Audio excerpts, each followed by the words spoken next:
Hello. Rajasthani रेखा की रसोई में आपका एक बार फिर से स्वागत है। आज मैं आपके साथ फिर से एक नई रेसिपी लेके आई हूँ। उम्मीद है आपको ये रेसिपी पसंद आएगी। अगर आपको ये रेसिपी अच्छी लगे तो लाइक करना, शेयर करना और आप मेरे चैनल पे नए हो तो चैनल को सब्सक्राइब करना, बेल आइकन भी दबा देना ताकि जब भी कोई नई वीडियो आए तो आपके पास नोटिफिकेशन आ जाए। तो चलिए शुरू करते हैं। आज हम बनाएंगे तिल और मूंगफली की बहुत ही मजेदार बर्फी। जो बर्फी बनाना बहुत आसान है, खाने में बहुत टेस्टी लगती है और मुंह में जाते ही घुल जाते हैं। तो अगर आप भी ये रेसिपी बनाना चाहते हैं तो आप इस वीडियो को लास्ट तक जरूर देखना और मुझे कमेंट करके जरूर बताना कि आपको ये रेसिपी कैसी लगी।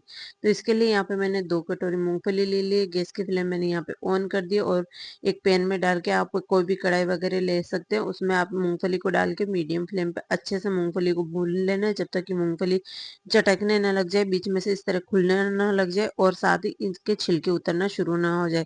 तो यहाँ पे मुझे मूंगफली को भूनते हुए लगभग 10 मिनट हो चुके हैं और 10 मिनट के बाद यहाँ पे इस तरह से मूंगफली के छिलके निकलना शुरू हो गया। तो मूंगफली हमारी अच्छे से भून चुकी है, तो इसे हम एक प्लेट में निकाल के ठंडा होने के लिए छोड़ देंगे।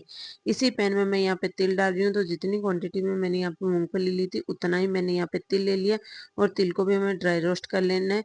हमें इसमें कुछ भी डालना नहीं है, तिल को हमें अच्छे से भून लेना है और 5 से 7 मिनट के लिए मैं तिल को भी भून लेना है। मैं यहाँ पे तिल को भी भून रही हूँ और साइड साइड में मूंगफली के छिलके भी निकाल के तैयार कर रही हूँ। तो आप हल्का सा मूंगफली को इस तरह से हाथों से रब करेंगे ना तो अच्छे से इसके छिलके निकल जाएंगे। तो इसी तरह से हमें सारी मूंगफली के छिलके निकाल के तैयार कर लेना है।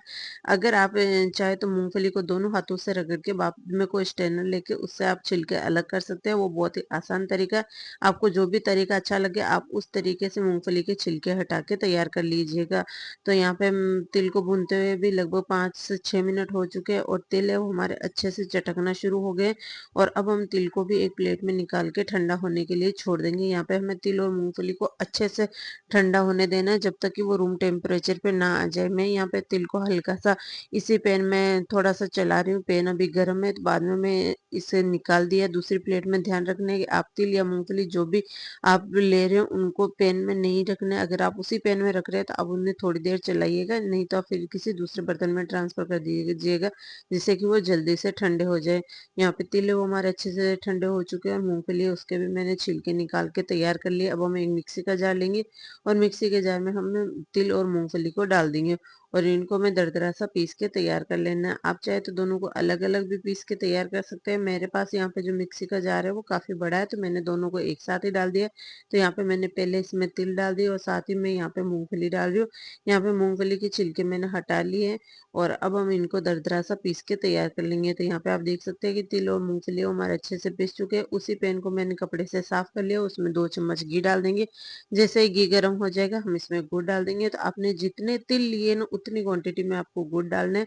अगर आप कम मीठा खाते हैं तो आप गुड़ की क्वांटिटी थोड़ी सी कम रख सकते हैं और मैंने यहाँ पे गुड़ को तोड़ के डाला है जिससे कि ये जल्दी से मेल्ट हो जाए। हमें कोई चाशनी नहीं बनानी है, बस गुड़ को इतना पकाना है कि ये अच्छे से मेल्ट हो जाए।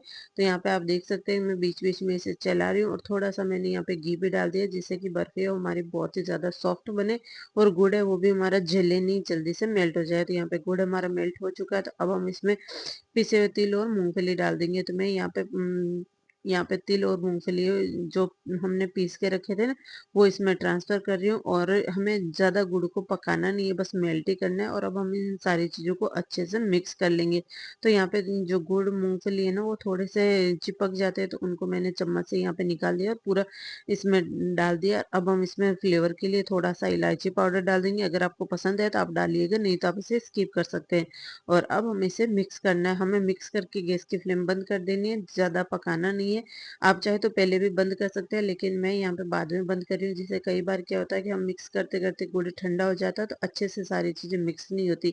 इसीलिए मैंने यहाँ पे गैस की फ्लेम ऑन रखी है और इसे हमें अच्छे से मिक्स कर लेना है। जब ये अच्छे से मिक्स हो जाएगा तभी हमें गैस की फ्लेम बंद करनी है और इसे किसी कंटेनर में ट्रांसफर कर लेना है। तो आप यहाँ पे कोई भी थाली वगैरह ले सकते हैं या फिर आपके पास कोई ट्रे अवेलेबल है या फिर कोई ऐसा मोल्ड है जिसमें आप बर्फी का शेप देके तैयार करना चाहते हैं तो आप वो ले सकते हैं। मैंने यहाँ पे एक ट्रे थी जो कि बर्फी काटने के लिए, बर्फी उसमें डालने के लिए है, तो मैंने वही लिया और इससे मैं घी से अच्छे से ग्रीस कर लेना। यहाँ पे आप देख सकते हैं कि इसका जो टेक्सचर है वो एकदम बर्फी वाला आ गया है। और यहाँ पे मैंने ट्रे ले ली है, तो इसमें मैंने आधा चम्मच के करीब घी डाल दिया है और घी डालने के बाद हम इसे अच्छे से ग्रीस कर लेंगे, जिससे कि बर्फी को निकालना आसान हो जाए। और ये आपको ध्यान रखना है कि बर्फी को कम से कम आधे घंटे के लिए सेट होने देना, उसके बाद ही आपको उसे निकालना है। घी से ग्रीस करने के बाद मैंने हल्के से तिल यहाँ पे इसी ट्रे में डाल दिए, जिससे कि जो हमारी बर्फी है ना उसका लुक थोड़ा सा अच्छा है। और उसके बाद हमें बर्फी को इसमें ट्रांसफर कर देना है। तो यहाँ पे मैं थोड़ा थोड़ा करते हुए डाल रही हूँ। आप चाहे तो कोई थाली वगैरह भी ले सकते हो, उसको ग्रीस करके उसमें भी ट्रांसफर कर सकते हैं। तो मैंने यहाँ पे जो हमने तिल और मूंगफली का जो ये बनाया था ना बर्फी के लिए, वो पूरा हम इसमें ट्रांसफर कर देंगे। और अभी ये जो मैंने इसे थोड़ी देर के लिए ठंडा होने के लिए छोड़ दिया था, तो ये थोड़ा सा हार्ड हो गया, मैं कुछ और काम करने लगी थी, तब तक ये हल्का सा ठंडा हो गया। आपको इसे तुरंत ही ट्रांसफर करना है, जिससे कि ये हार्ड ना हो। और अब हम इसे अच्छे से किसी चम्मच या कटोरी से प्रेस करते हुए इसे अच्छे से शेप दे देंगे, जिससे कि ये इक्वली हमारी इस ट्रे में सेट हो जाएगा। और यहाँ पे अभी ये काफी गर्म है, पूरी तरह से तो ठंडा नहीं हुआ, लेकिन अगर आप तुरंत ही किसी बर्तन में ट्रांसफर करेंगे ना, तो ये आसानी से इसमें ट्रांसफर हो जाएगा और थोड़ा सा आपको मेहनत कम करना पड़ेगा। मैंने इसे अच्छे से सेट कर दिया है और यहाँ पे इसको इक्वली रखा है, ताकि जो बर्फी है उसका शेप भी एकदम इक्वली आ जाए।